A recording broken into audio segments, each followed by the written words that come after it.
My guest today, Joseph Hogue, is a chartered financial analyst who has worked as an economist since 2008. He provides research and analysis for small and mid-sized firms in the investment management industry and also manages a consulting firm focusing on emerging and frontier markets. He is also a guest panelist for Bloomberg and an author whose latest book is called Step-by-Step Bond Investing, a beginner's guide to the best investments and safety in the bond market. So Joe, tell us why you wrote your book, The Step-by-Step Guide to Bond Investing. What motivated you to do so?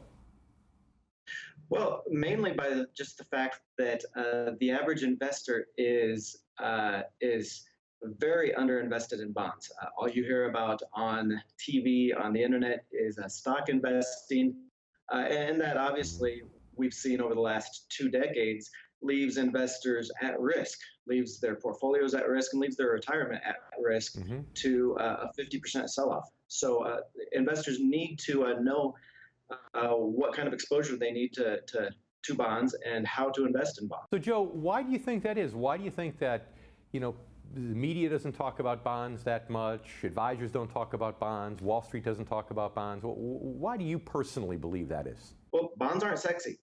They are the safety investment. Okay. They're the income investment, and they don't draw viewers. They don't draw a lot of page views for the web, and those page views end up being advertising income. So most analysts, most programs focus on what draws the most viewers, and that just happens to be stocks. Yeah, no, you're so funny. You're preaching to the choir. I believe the same, 110%. And I know you mentioned bonds. I know from your book that you're really a fan of individual bonds. But it's so funny because it seems like most advisors today, when they put somebody in bonds, they do it almost as an afterthought, and they use bond funds. And yes, bond funds have a niche, although you and I are both bigger fans in most cases of individual bonds. So when do you think bond funds make more sense versus when do you think individual bonds make more sense for a particular investor? Well, there's a reason why most shows and most media pushes bond funds. It's because, again, that's where the eyeballs are. The vast majority of Main Street retail investors are going to be investing in bond funds just because of the fees involved.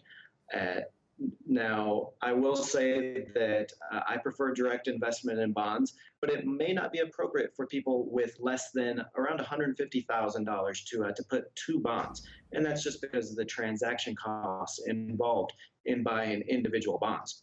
Bond funds can be bought just like stocks for a $10 commission, but they don't give you that customization that you get from buying directly in bonds. They don't give you that income, that laddering approach that you can use with direct investment in bonds. So there's a lot to be said for direct investment if you have those means. Yeah, and it's I believe part of the reason also is that a lot of advisors today really don't understand bonds. I think they should, frankly, read your book. It's kind of like today, if you're out on the water, we get so used to having GPS technology and everything else that nobody knows celestial navigation anymore. In some ways, financial advisors think of bond analysis as celestial navigation, and it's kind of sad, isn't it? Sure. Well, it is, and it's because I think investing has become more about entertainment than about good analysis and good advice. It's hey, don't go knocking financial television shows now when you say it's become entertainment, okay? Just be careful there. I'm just teasing. Joe, what do you think are the most common? I'm sorry. It's more about the easy route rather than what people really need to do, the detail and the work that's involved in investing. What do you think are the most common misconceptions that investors and advisors alike have about bonds? Well, right now there's a huge misconception about rates and about the outlook for bonds. We've had a 30+ year bond bull market where rates have come down from double digits in the 80s to 2.5% on the 10-year U.S. Treasury. and people Certainly. are looking out into the future and predicting that rates have to go back up to those points, which of course would be bad for bonds. And it's just not the case. There are several factors pointing to a flat or very slowly rising yield curve for rates, and bonds should be a very good investment over the next 10 and 20 years. Yeah, it's interesting to hear you say that, because what our viewers need to realize first and foremost is that, we've gotten you in here via Skype technology, and you really haven't seen the rest of the show, and we've actually talked about just that. So, my friend, you are like, as they say, a brother from another mother, I swear. But stay with us if you can. We need to take a commercial break, but I'd like to have you back for one more segment. We have many more important things to talk about bonds that you, our income generation members, must know. So stay with us. We'll be right back.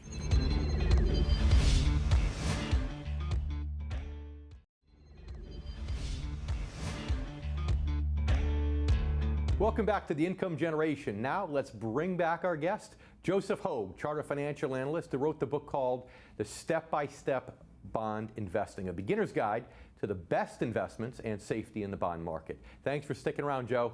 My pleasure. What do you think about what's happening right now with interest rates in the markets and so on? The 10-year Treasury rate went up a lot right after the election.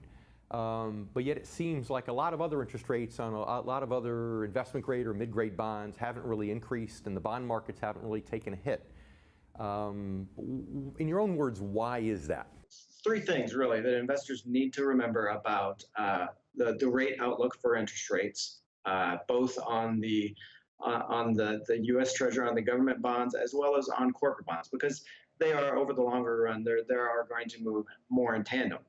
Global demographics, the aging population, not just in the United States, but across the world, and productivity is going to be a natural limiter on inflation and rates.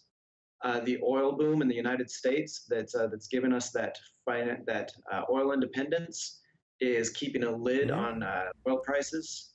And then the possibility that Washington wants to see a more dovish or a lower rate Federal Reserve. We've got quite a few Federal Reserve members that, including Fed Chair Janet Yellen, that are coming up for re-election or changing. And the pro-business government in Washington might just want to see lower rates for longer. So there's a good chance they're going to. So Joe, that brings the question then. That begs the question. What do you think is the new norm for interest rates over the next 5 or 10 years or so? The new norm is clearly lower. The U.S. 10-year is 2.5 now. I'd say 3.5, maybe 4 at the most over the next 10 years. You've got several changes in the business cycle over that period that are going to require the Fed to lower interest rates. And then you just have those natural limitations on inflation and on economic growth that are going to act to hold inflation or interest rates down. So now, are you one of these people? Are you one of these people that think that by the end of this year we could actually have a 10-year Treasury under 2%, or do you think this year it's going to stay in the 2 to 3 range? I'd say it will probably stay within the 2 to 3 range. There's still a lot of pro-growth business policies that we're waiting on out of Washington that are, even if we don't see them enacted this year or even early next, they'll act to increase business confidence and investor confidence, which will help push the economy. So that's gonna act to keep interest rates bound between 2 and 3%. I would say over the next few years, there is the chance that the business cycle will turn and we will see lower economic growth, which may push rate further. But there are a lot of factors pushing and pulling the rate outlook. So 4% in 10 years, but they can go lower before they go higher. So where are you telling people now the best opportunities are in the bond market? Well, right now, investing has always been a much more personal idea than most people realize. It has to start from your own return needs and your tolerance for risk. That said, There are opportunities in callable bonds, bonds with call options. So if interest rates go down, companies can buy the bonds back and reissue bonds at lower rates. Well, the odds Mhm. of interest rates going down are much lower. So those callable bonds, which you get a little bit higher premium, most likely aren't going to be called. So there are opportunities in bonds that have those call options on them. For investors in the higher tax brackets, 25, 28% or higher, there's also opportunities in those municipal bonds. Those are federal Certainly. income tax free and local and state tax free as well if you live within those jurisdictions. And of course, as always, you want to Of hold course. those municipal bonds, those tax exempt bonds within your taxable accounts, and your taxable bonds, Of the course. corporate bonds and other bonds in retirement accounts to get the best of both tax advantages. So in the 30 seconds or so we have remaining, what do you tell younger folks that aren't members of the income generation, that are under the age of 50, that say, oh, bonds are for babies, those are for older people, I don't need bonds? What do you tell them, about balancing out their portfolio?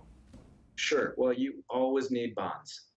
If anybody that's been investing over the last 2 decades can tell you that bonds offer an excellent opportunity, considering the wild ride stocks have had. Bonds have returned just over 5% annually over the last 20 years, stocks 8%, but bonds did it with about a Hmm. fifth the volatility as stocks.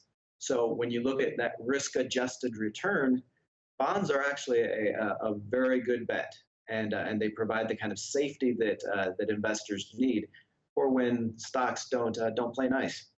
Of course, of course. Best advice I give to our income generation viewers is, if they're interested in bonds at all, and hopefully if you watch your show as a regular viewer you are, go out and buy Joe's book, Step-by-Step Bond Investing. It's a great user's guide. So Joe, thank you so much for being here on the show today, and I hope you'll come back.